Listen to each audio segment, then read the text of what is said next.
What's going on, everybody? Welcome back to Talkin Sports with Jake. Hope we're all doing well. So, the NHL draft lottery was last night. The San Jose Sharks were awarded the first overall pick in this draft. The projected first pick is that kid Celebrini. So, the Canadian kid. So, that's I would assume the Sharks are going to take. The draft lottery actually went chalk. Like there was no change in like that. Like and how the teams finished in the regular season, which is very, very odd. From 16-1, it was St. Louis. The Blues, Detroit Red Wings. Sharks had the 14th pick of the Penguins pick, which they gave San Jose in the Erik Karlsson trade. If it was top 10, Penguins would have kept it, and San Jose would have gotten their pick next year, but it was 14th, so San Jose gets their pick. Minnesota at 13, the Wild. Philadelphia Flyers at 12, Buffalo at 11, the Devils in New Jersey at 10, Calgary 9, Seattle at 8, Ottawa at 7. It's the Arizona Coyotes, they're going to be in Utah, so the Utah Hockey Club, what they're being called right now, at 6. Montreal at 5, Columbus at 4, Anaheim at 3, Chicago at 2, and San Jose at 1. So that's your draft lottery draft order. So Sharks could get the first overall pick, so Celebrini looks like he will be a San Jose Shark. And Rudy Gobert wins Defensive Player of the Year. Look, Gobert's a phenomenal defensive player. Minnesota was probably the best defensive team in the league, and he was your best defender.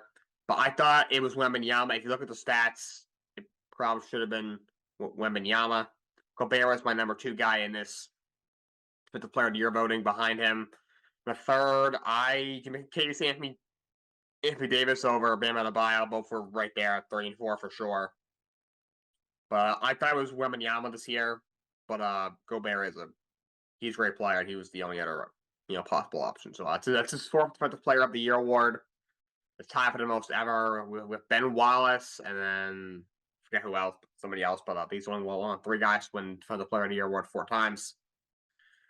I thought it should be Wembanyama, but he's a great defender, and so he wins Defensive Player of the Year for the 4th time in his career. The Tennessee Titans signed Tyler Boyd for a year for $4.5 million. And this is a really good signing by the Tennessee Titans. He's a solid receiver, Tyler Boyd. Last year had 7 catches for 667 yards and 2 touchdowns. Of course, went through the year as their 3rd receiver. Then, at times he had to be the 2 because Chase was out and Higgins was out. And then, then Joe Burrow gets hurt, so then he scored because then Jake Browning. So overall, had a solid year, and he's been very good for them for a while. Just he's kind of he's the 3rd or 4th option in the offense because of how loaded that Bengals offense is. Now he goes to Tennessee. He'll probably be able to get some more reps. And he's probably, now all of a sudden, Titans offense doesn't look so bad. We don't know what we have in Will Levis. He's only his 2nd year in the league. His 1st year is that he's going into the season as a starter. His first full year as a starter. I thought flashed a lot of brilliance last year. I didn't love him coming out, but I like what I saw from him last year. You bring in Calvin Ridley. You bring in Boyd. You bring in Tony Pollard. To replace Derrick Henry. You already have Tyjae Spears there. You still have DeAndre Hopkins. Tight end Chika Okonkwo is still there. Now you're starting to rebuild the offensive line. You took Peter Skoronski last year, the guard. Now you take J.C. Latham this year, who I do think they reached on a little bit. A lot of the pick was old for Sean Time Fualaga, like I said. But I do think still it was a solid pick, and he's a good player.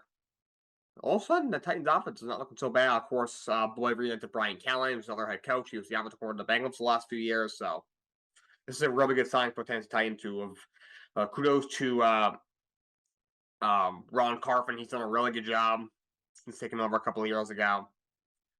And he's had to rebuild the Titans basically from the ground up. And he's overall, I think, done a good job. I'm not sure how good they'll be defensively. Going from a defensive-minded guy, Mike Rivers, to an offensive-minded guy in Callahan. They got a pretty nice front 7. Their secondary isn't, they did bring in also LaJarius Sneed. They traded for him from the Kansas City Chiefs and gave him a big contract. So Titans, the AFC South is very good.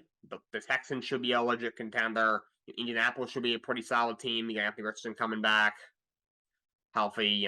Jacksonville, I don't know really what they are, but they should be a good team. Trevor Lawrence goes out there and plays well. They got a lot of pieces on offense. They made some, adjustments on defense.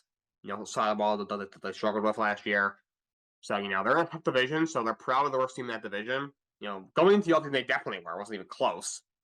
look like they're going to be in last place for a couple of years. But all of a sudden, if Jacksonville or Indianapolis falters, Tennessee might be able to swoop in and maybe steal second or third in the division and maybe could stay, hang around the playoff picture for most of the year. Definitely a team that, going into the year, into the offseason, we thought, all right, they're going to be a 5 or 6 win team. They're going to suck. That they won, 7 games last year, whatever it was. Or probably less than that. It was landed like 5 or 6, whatever it was. I mean, right, they should win 7 or 8 games. They can be competitive. Maybe they can, they can squeeze out 9. Maybe, hang around that playoff picture for the last spot in the AFC. But yeah, they've had a good offseason. They signed Tyler Boyd for a year. But the NHL and NBA playoffs continued. Last night we had 2 incredible playoff hockey games. The Rangers beat the Carolina Hurricanes 4-3 in double overtime. They take a 2-0 series lead. They have not lost a game yet in this postseason. They swept the Washington Capitals in 4 games. Now they've gone 2-0 on the Carolina Hurricanes. Igor Shesterkin had 54 saves. He was absolutely incredible. He is the best goalie in the league. I know he's been a little up and down here. Wasn't his best year. For the All-Star break, he struggled a bit. At times, Jonathan Quick was also the better goalie on their team. But since the All-Star break, he has found himself, and he has been the same guy that he's been throughout his entire career. The guy's been the league's best goalie. He's always been phenomenal in the playoffs. He's got, I think it's 20 or 29 straight playoff games, allowing 3 goals or fewer. That's an amateur record. Dude's just an absolute superstar. He is the best goalie in hockey. Maybe, numbers-wise this year, maybe he wasn't as good as a few other guys like Connor Hellebuyck or Thatcher Demko or, there's a lot of other very good goalies in the league, he was not a finalist for the best in the trophy, but when push comes to shove, if he said you can pick one goalie, you need to win one game, big game, I'm going with Igor Shesterkin. He's absolutely incredible, absolute superstar. Lafreniere, 2 goals. Crucial Alexis Lafreniere. Coming into the year, we were thinking this guy's got massive busts. We were all over him, generational prospect, first pick in the draft. Hasn't really shown up, and he had a really good year this year. He's a guy who's been basically a ghost in the playoffs. Was a ghost in the playoffs last year. I don't think had a single point in that series against New Jersey last year. He's been very good in this playoffs. He had 2 goals last night, and Churchill goal says he had the game winner in double overtime on the power play. He's got to go on 5 straight games for the Rangers. He's been phenomenal this postseason. He's been a really good addition to the Rangers the last couple of years. Great on the faceoffs. He had his best man on the faceoff last night, but the Carolina also has a couple of guys that are very good on face, including that kid Drury, who's been very good on the faceoffs this series for the Carolina Hurricanes. They're a very good hockey team. But Igor has been phenomenal. The Rangers are playing great hockey, and they have a phenomenal team. And they go up 2-0. That way, Carolina's got, they took 7 penalties because they have a great penalty kill, and the Rangers do too. The Rangers have done a great job killing off penalties. Rangers' power is also very good. So, for example, Carolina took 2 penalties in game 1. That's it, but the Rangers scored both times and were on the power play for a total of 23 seconds throughout the 2 power plays. But Carolina, I know it was double overtime.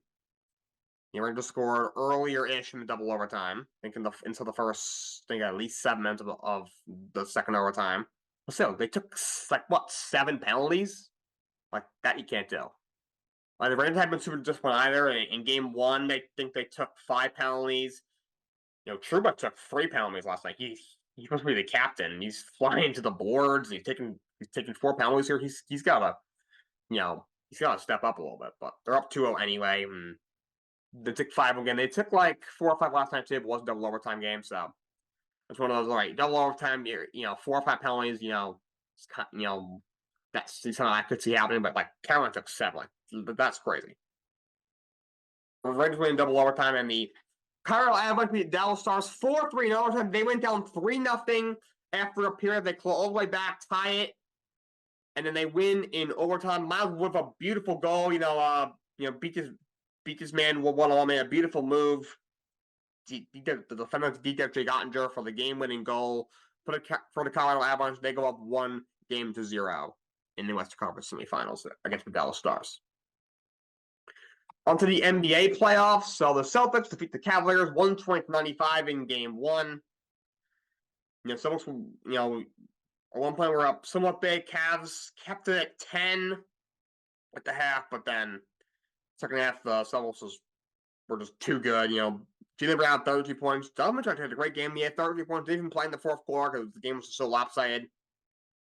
I really think what happened there, they were down 15 going in the fourth quarter, and he already had played basically the whole game, so Bickerstaff meant to give him like a rest for a couple minutes, but then eventually realized once the game got out of hand, like, all right, he sat down the rest of the game, get ready for game 2. Celtics win 120-95. I picked Wolves to win 5 in that series. I don't think it's gonna be all that close. Cleveland doesn't have one, a really good big man, Jared Allen, right now. He didn't play game 1. He hasn't didn't play a lot in that series against Orlando. So that's going to be tough because now the only legit thing you have is Evan Mobley, who's a great defender, obviously, but still, him against Porzingis is kind of a tough. And the Suns don't have Porzingis, no, so I take that back. But I still don't love the matchup with him and Horford, to be honest. And Oklahoma State Thunder beat the Dallas Mavericks 117-95. They take game 1 at home. Shy for a great game, 29 points, 9 boards, 9 assists. MVP is going to be named tonight. I am hoping his name will be called. I think he's the MVP of the league this season. Because he cruises over Dallas Mavericks. Another game that was pretty close. In the first quarter, tie after a quarter. Thunder went up 9 going to the half. They're up 10 going after 3 quarters, and then they pulled away in the fourth quarter. But a big game from Shai Gilgeous-Alexander. All right, what I want to talk about is just the stupidity of Rashee Rice. This man is such a moron. So this guy, he gets in, he causes this really bad 6-car car accident. He was in Texas. Well, why? This obviously happened like a week or 2 ago. This point, it was at least a few weeks ago. At this point, him and his friend were driving his Lamborghini really, really fast on the freeway, and then they lost control, and they caused a 6-car accident, and then he ended up fleeing the scene. He eventually turned himself in to the police. Because after they issued warrants, 1 count of aggravated assault, a count of collision involving serious bodily injury, as well as 6 counts of collision involving injury. He eventually got released on a bond, but he still got a court date for that. I know Andy Reid said, you can hold your questions until the investigation's done, but we have had a conversation. I mean, the plans for him to participate in auction stuff. And then it came out the other day that he is, on top of his 8 felony charges that he's faced with his hit and run, he's now being investigated for an assault. Apparently, he hit a photographer Monday night in a nightclub in Dallas. Oh my, what is this guy doing? I don't get some of these young NFL players, as soon as they start to get really good and they have a chance for a promising career, they're going to make millions of dollars, support their families, support themselves. Rashee Rice just won a freaking Super Bowl, for crying out loud, was probably their best wide receiver on the team last year. He definitely was. He absolutely was. Outside Travis Kelce, who was obviously their tight end. And now he's going to ruin it. He was already probably facing a decent suspension. He's probably going to get probably at least 6 to 8 games. Now he'd be lucky if he plays this year.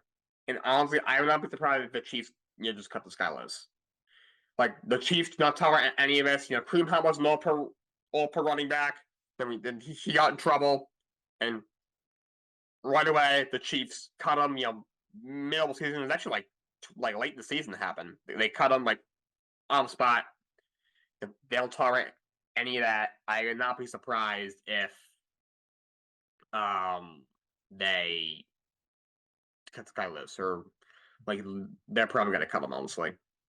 The dude's he drafted him last year. He had a great rookie year, chance to be very good, but now he's screwing up his career. He's screwing up his life, and the dude's just a bum, to be honest. Such a shame, but the dude's an idiot. He's a moron, and he was already looking at 6 to 8 games. Now he's probably looking at even more, if this is true, if it's even somewhat true. Even if he doesn't get nothing comes this, if the NFL thinks he also violated the personal conduct policy on top of what he already did, that investigation is still going on with the whole car crash thing. Now you'll tack on a few more games. We probably won't see much of Rashee Rice this year. And if Chiefs cut him, I don't know who else is going to give him a chance. He's probably a talented receiver, chance to be very good in this league for a while, but he's only played. He didn't even have 1,000 yards in his rookie year. Also had some drop concerns. There's a lot of teams that are just like, I'm good. someone might take a chance on him if he doesn't get a full season, maybe. If he gets let go, but even that's a stretch.